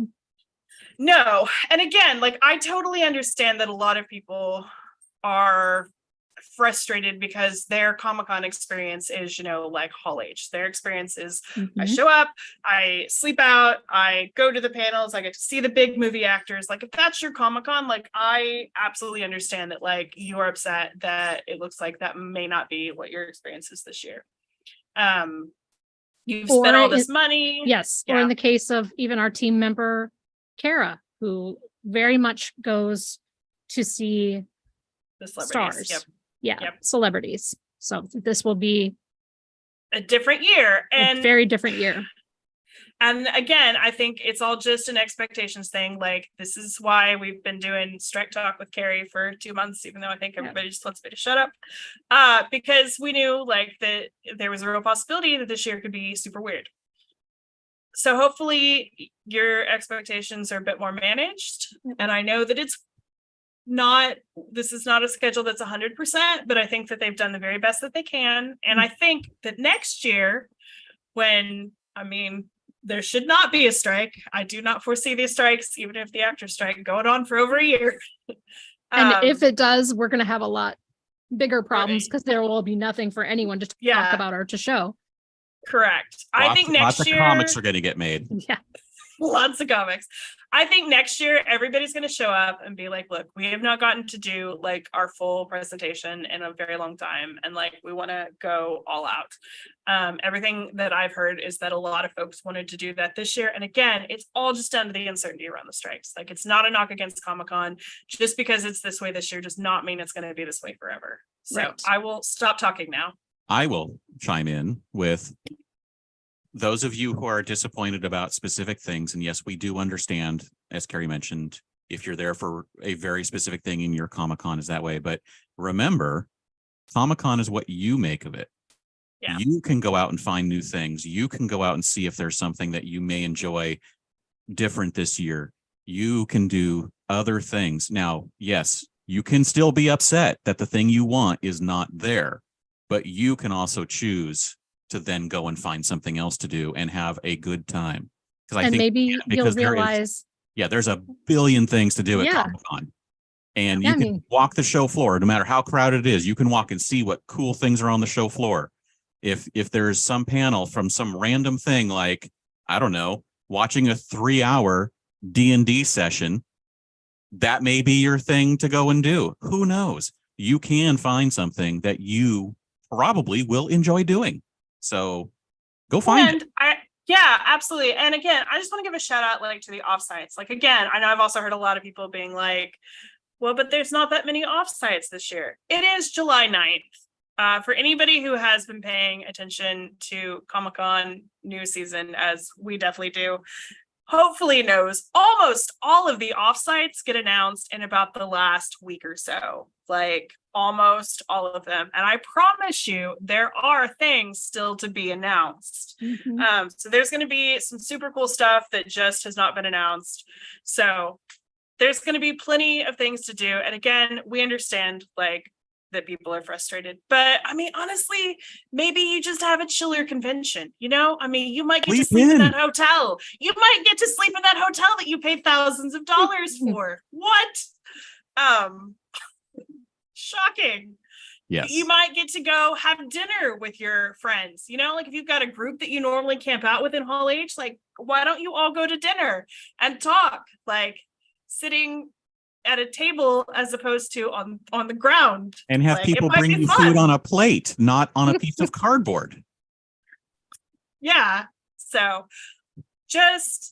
we really hope you guys have a great convention. And like James said, like Comic-Con is absolutely what you make of it. I know that this is a weird year. We all know it's a weird year, but I hope that everybody is like able to adjust their expectations a little bit and to just realize that like this was out of Comic-Con's control. And again, I think they've done a great job of like programming with what they had to work with. I think they've done as good of a job as they possibly could have. All right. So that being said, let's talk about those small little panels that may pique your interest to go actually check out. The Dark Horse.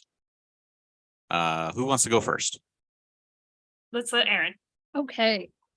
I picked two of them again. The first one I picked is at 3:00 in 25 ABC, and this is the Gamera Rebirth, which is a new animated series. The panel will feature a special release along with the appearance and an exclusive talk show segment by anime director Hiroyuki Sashita. I just think it sounds fun. And who doesn't like all that stuff from that universe? Godzilla, Gamera, everybody. Right. Plus, I'm intrigued by the exclusive talk show segment too. So that sounds fun. The second one I picked is in room 3 at noon. It's called How to Make a Mini Comic from One Sheet of Paper. And this is done by a guy I've known for like 25, almost 30 years, artist Xander Cannon. He is going to strip down the comic strip making process into one piece of paper, and everybody's going to get to participate in making a mini comic. And he will also include instructions on how you can photocopy it, fold it up, and make copies for your friends.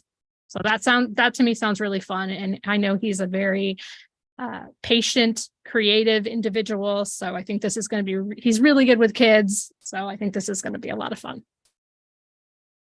Those are my picks. What about you? Those are great picks. I actually managed to find 3. And so the first one is The Rogues Gallery, my favorite villain. And this is from 12 to 1 in room 25 ABC. It features 3 Comic-Con special guests, including Rachel Smythe, Steens, and David F. Walker. But the reason why I'm mentioning it is because, as we mentioned in the last podcast, Kim Joy from the Great British Bake Off is going to be at Comic-Con, and she's going to be here talking about their favorite villains. And I'm like, why is a baker talking about comic book villains? And apparently she wrote her own graphic novel. So she is now a comic writer as well. So she deserves to be here. But anyway, I thought it was just fun that that she's on like 3 or 4 panels this weekend. I thought it was great. That is so funny. Yeah, that's cool. And then we have Who Was Steve Ditko? This is from 12:15 to 1:15 in room 5AB. And it features Mark Ditko, Steve's nephew, and some folks like Lenny Schwartz and Jackie Estrada, Alex Grand, and Mark Single. And they are basically going to fill you in on who Steve Ditko was if you don't know, because other people do get a lot of the publicity about the formation of Marvel Comics. And Steve Ditko was the artist on Spider-Man, the guy who basically made Spider-Man into what he was at the beginning. And a lot of people don't understand a lot about Steve Ditko because he was a very private person. And so if you want to know more about one of the founding fathers of the Marvel Universe, then this is the panel for you. And then the final one, go ahead, Carrie. No, you go ahead. The final one I have is, I would be remiss to not mention the Brown Coat meeting room from 1 to 2 o'clock in Grand 10 and 11 over at the Marriott Marquis. And the reason I'm mentioning this, beyond being just brown coats, is they are actually going to have the costume designer from Firefly, Shauna Terpsick, who is now, believe it or not, the costumer for the last couple of seasons of The Mandalorian. So she is going to be there to judge a cosplay contest. So if you want to know about that, and what? Won't she be like in costume? Let me see. It says, I thought there was something that somebody had said that.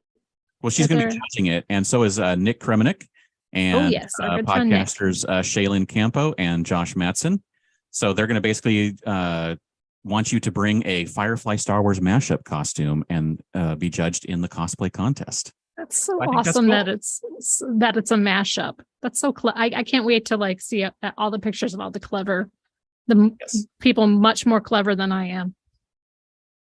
What they come up with. Cool seeing someone that I met, 20 years ago, still working in the industry and creating all those cool costumes on a show I currently enjoy again, which is very cool. And that's fun. For me, I tell this story every year, but J. Michael Straczynski has his spotlight panel at 1:15 in room 5AB. And I've only ever made it to one of his spotlight panels, but it was fantastic. And he was late because he was stopping a mugging. And I'm like, if you're going to be late to a panel, that is the best excuse possible. So he's just a cool guy. And if you don't get to see the Babylon 5 animated movie because it's just too late for you and you want to actually go eat food, this is a great other chance to see J. Michael Straczynski, and he's just always really entertaining and cool. And in the chat, Nick Kremenick, who is going to be one of the judges for that brown coat panel, just mentioned that they're giving out a new art piece he's doing for that contest. Awesome. And everybody should go and shop with Nick on his site. So for sure, go get some of those new pieces that he's been announcing. And we have a question. Oh yeah, I added this question because I thought it was an interesting one. Escapades with Ernie had asked the chat group, if the actors' strike does happen, would you rather have a pre-recorded presentation or just have the panel canceled completely? Which I think I'm curious to find out what you two think of that. How you would answer that. Carrie?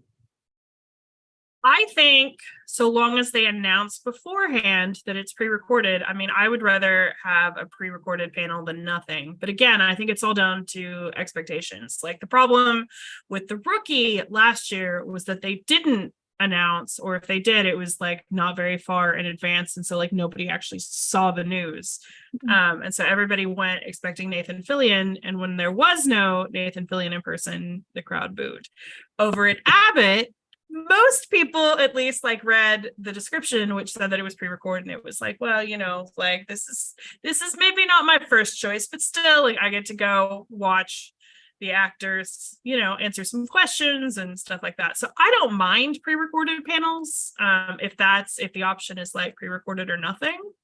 But I think again, it's just important to tell people up front if it is a pre-recorded panel. What about you, James? Well, since I have that layer added to it when I go to a panel, especially panels for TV and movie, I have the level of taking photos of the people on the panel. That makes the pre-recorded stuff less likely to be interesting to me. So I would say I would want it if it was something that I am a diehard fan of. It would be less. I would be more inclined to actually want to go see it if it was something that I was a really big fan of. Even though I would want to be seeing the people on it and be able to take photos, at least it would be something I would be wanting to see. So it's basically there's a big sliding scale based on what it is. Oh, totally. And I also think that like the amount of effort that you put in to make it into the room, like absolutely differs, like if there's real human beings on your panel or not. Like Right. I know even just among like me and Sarah, who was on the other night, who's my eternal roommate, and my girlfriend and I have already like talked about like, well, if there are actors, like maybe we'll get in line at this time. If there aren't, like maybe we'll show up 30 minutes early. So it just kind of depends. And I'll just mention, completely unrelated, if you're hearing us talk about certain people on panels like David Desmalkian, or someone mentioned in the chat that Aldous Hodge from Leverage and Black Adam is on a panel, or believe it or not, David Arquette is on the Sid and Marty Krofft panel. If you're interested in seeing if there's someone who's on a panel, like you see their name or you hear about it, the search function on Sked is very good. And if you type in someone's name, you will see the panels they're on or anywhere they're mentioned on any description of a panel. So go use that function if you're wondering if you just heard someone mention a name and you're like, what? I didn't hear anything about that. Yeah. Go to Sked, type it in search, see where they are, and see if it fits your schedule. Yeah, Sked on desktop I know is fantastic. I actually don't use the app, but it's my understanding that like you can download just the regular old Sked app right now. And then search for like the Comic-Con event and use it that way until the official Comic-Con app goes live. And because I've been getting that question all day long of when will the Comic-Con official app go live? It never goes live until after the full panel schedule is out. So now that we have the full panel schedule, I would really expect it like any day now, probably, you know, like Monday, Tuesday, Wednesday. And normally, knock on wood, it normally goes live on Android before Apple. So just FYI. Do you need to have both apps, or if you have, or if once the Comic-Con one goes live, that's pretty much all you need?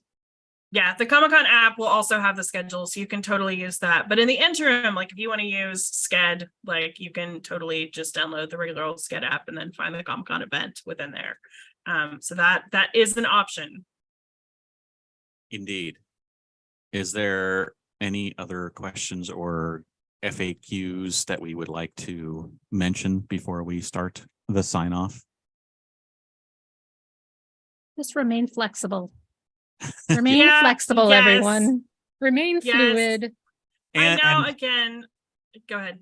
This is the year to really pay attention and keep an eye on things, because things, depending on how the strike goes, things may get added or subtracted with how it goes. So this is the year to pay attention and keep an eye on canceled panels and updated panels and all of that information, because you want to make sure you have the latest information. You say that, but I don't think Sked has the functionality anymore to show you like updated or new panels. They will show you canceled. I think it's just a category they have to have. I think it's just categories, and they can add that category to a panel. Once one is. Yeah. I think I'll keep an eye on it. Maybe we'll see that. But we know that they added a panel the other day, that one with like Yvette Nicole Brown and Mark Bernardin. Yeah, we know that they added that, and there's like no tab on the side for that. So again, like I agree, like you need to be paying attention, but I don't know that it's going to be as simple as just going to Sked. We have been trying to like tweet if we see changes. So I realize we tweet so freaking much, but if you just tis the season. Sorry, kids. But yeah, just try to pay attention, and hopefully they do maybe like add the updated or the new tab at some point. Like I said, I just know that they added that one panel and there's nothing on the side for it. So So M asked the question, what offsite would the blog recommend checking out that's still open? I say ask that question on Tuesday's podcast, because we may have a couple of days worth of new news and new offsites announced that we can basically have a wider range to talk about. Yeah. And Can I give my answer though? Yes. Would it be Neopets. Neopets? Neopets. Neopets. Head to The that party. Neopets party. Oh You're my gonna make that blow up though. It's gonna be Ryan, like, huge. go to the Neopets It's gonna party. be It huge. sounds fun. It's a free party with food and drinks and swag. It's like what everybody asks for every year. Like, where are the free parties with food and drinks? Here, it's at Neopets. Go get a ticket at their booth. Thank you. Okay. They're going to have mozzarella sticks, people. Yeah. Come on. Okay. Anyway, yes, what James said. Like, hopefully by Tuesday we'll know a little bit more. So There you go. And there's Okay. always standby. Yeah, I think there might be a usage of Facebook. Okay, so we have been getting a lot of questions about threads, so I am actually going to answer this really quickly. I do not have the capacity to do Twitter and Threads also has no desktop app, which means that there is 0% chance that I'm going to use it. And no hashtags. No hashtags, no desktop app. I mean, we'll see where we are like in a couple months. But for right this second, like we made an account on Threads just to claim the username, but Threads is a whole long way to go before I'm like, yeah, let's move over there. And who even knows like what's going to be the next thing. So right now we are staying on Twitter. If God forbid, like Twitter goes down, we're still on Facebook. We'll probably mostly be posting to Instagram. Like, again, if God forbid, Twitter like dies a terrible death or, rate limits everybody during Comic-Con. Because we can always do like prize meal drops, like in our stories and stuff like that. So keep an eye out there. But for right now, we're staying with Twitter. I'm going down with the ship. So I'm with you. I know everybody wants us to go over to Threads, but I'm like, But it's not there yet. We're not So, ready yet. Yeah. They're Yeah. not ready yet. They're not ready for us. No, they're not. As Cassandra just said, Twitter's push notifications are so helpful with all the rate limit things. So again, I know we tweet so much. I know. But like maybe do just have them on, maybe just keep your sound off. Well, also there's an on button for Yeah. Comic-Con, and then you can turn them off because there's an off Yeah. button too. Yes. It's only And a when couple more weeks. And when you go to sleep, like just put on do not disturb on your phone or something. Like it's okay. But yeah. It's okay. But I just wanted to say that we've gotten a lot of questions. And for right now, we're staying with Twitter. Like, yeah. Sorry, kids. All right, let's wrap it up. You got it. Carrie, are we doing attendee of the week? Do we have one more attendee of the week? We should, I think. Yeah, because most of us fly out on Saturday to do the week. It's on Friday. So we should be okay. All right. Woo! Last chance, everyone. Get those in. And if you are wanting a badge for Comic-Con this year, then head over to the official Comic-Con eBay account. They are putting them up for a few more days, maybe another week-ish, and you can grab them there. And we have a contest tab, but I don't think there's any tickets for Comic-Con there. So, but there are other contests if you want to check them out. Yep. Okay. I just wanted to mention that Prize Mule returns. We have so many amazing prizes for you guys this year. We have our amazing shirt that folks already tried to pirate. That was fun. We've made it big time now. But we've got that Disney inspired shirt that we showed off. We've got, we did badges with Con Rangers. We're doing trading cards in collaboration with Committed Comics. And if you don't find a prize mule, you can also keep an eye on their Twitter for the day's password, and they will be giving away cards at their booth, which is Small Press L09. I got it right this time. And then we're also just giving away a ton of stuff from other folks. Like if you go to our site and you go to the About Prize Mule page, you can see all the different companies. But Like over it's 25 20 different plus. companies. Yeah. Yeah. It's like, I think it's like 23 or 25. It's a ton of folks. Going to be some amazing prizes. If you want to win, you do have to keep an eye on Twitter. So I'm sorry again for my Threads people, but we'll be on Twitter. Notifications, giving stuff away all week. So, And also, just a comment here, Cloud Strife or CLD Strife, happy birthday. yes. Happy birthday. Happy birthday. And then James said that he got his Patreon shirt. Yay. And that he's bringing it next week, probably for Sunday Cups of Water. And yes, Cups of Water will be returning at an unspecified time on Sunday morning at the Bayfront patch of And grass. for those who don't know, Oh, that the is Omni. exactly. Oh, there- yeah, sorry. The Omni patch The of Omni. grass. is- What is wrong with me? It is exactly what it sounds like. You You will get get a a cup cup. of water. And you get some, we don't put the water. in No, you get the for cup you, and then because you you get may the not want to water. drink it right away. You may not be thirsty at that Yeah. moment, Yeah. but you will walk away with a chance to quench your thirst later in the day with your cup and your bottle of water. I mean, mini bottle of water. Let's come not on. oversell this. It's Okay. at Still. least 2 or 3 gulps, Still. you know. All right. But like, if you want to catch us, James and I are stationary for a period of time, so it's a good chance to pop over and say hello to us. And really, what else are you doing on Sunday? So Sleeping in, but not us. Not us. Not us? nope. Yep. All right. Okay. Thank you. Thank you again for our SDConCast sponsor, Adrenalizing Media. You can stop by their booth, 2548, to check out their NR City Stories Extreme, a painful birth comic book. They'll also have Transformers composer Vince DiCola, stuntmaster Andy Chang, and cover artists Lucio Perillo, Carla Cohen, Ralph Paul, and Eric Ipman Chan. That is booth 2548. You can also find more information on their social media, which is at NRCity_universe. And Lucio Perillo, popular. Yes. He's a good Very one. nice. That's going to be exciting. So guess what? There's one more concast before Comic-Con. So Tuesday at our normal time, 6:30, we will be doing the final SDConCast before Comic-Con. Ooh, Join us. we've almost made it. Oh my God. Your 10th, You can't. was it your 10th season? Is that what we figured? This is 12th actually, season? I think, season 12. 12th season. Yeah. And we never did figure out what the 150th episode was. We have now done at least 150 SDConcasts. Yes. Probably a few more. Probably a few more at this point. Probably a few more. Yeah, especially with the Patreon.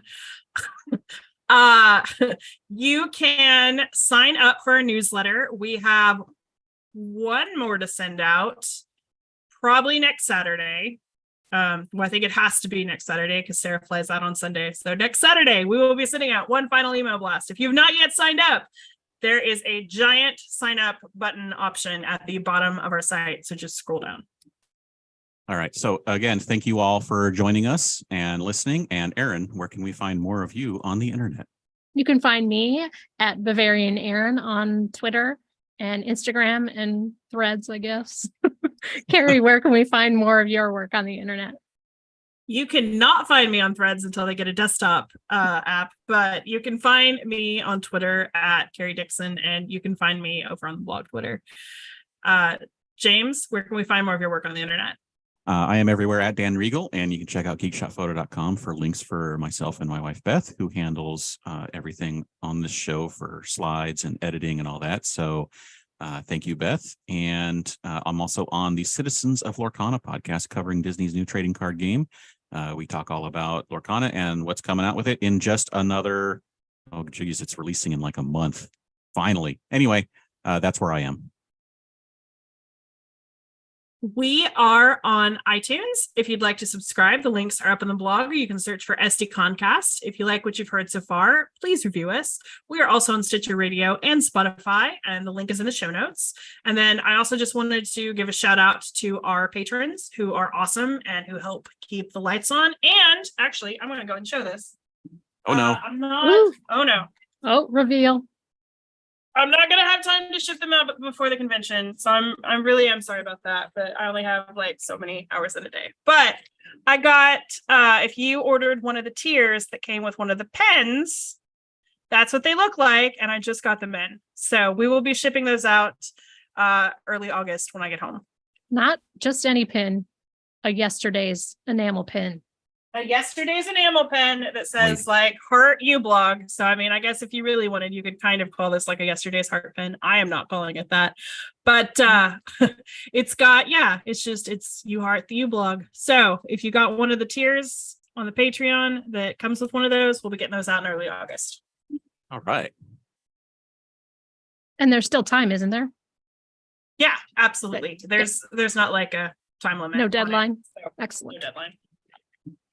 If you want to get a hold of us, you can send us an email at sdcomiccon.blog@gmail.com. Find us on Facebook at facebook.com/sdconblog or tweet us at sd_comic_con. Thank you all for listening, and everybody Go shawarma. You know, if Comic-Con is what you make it, I'm making mud pies.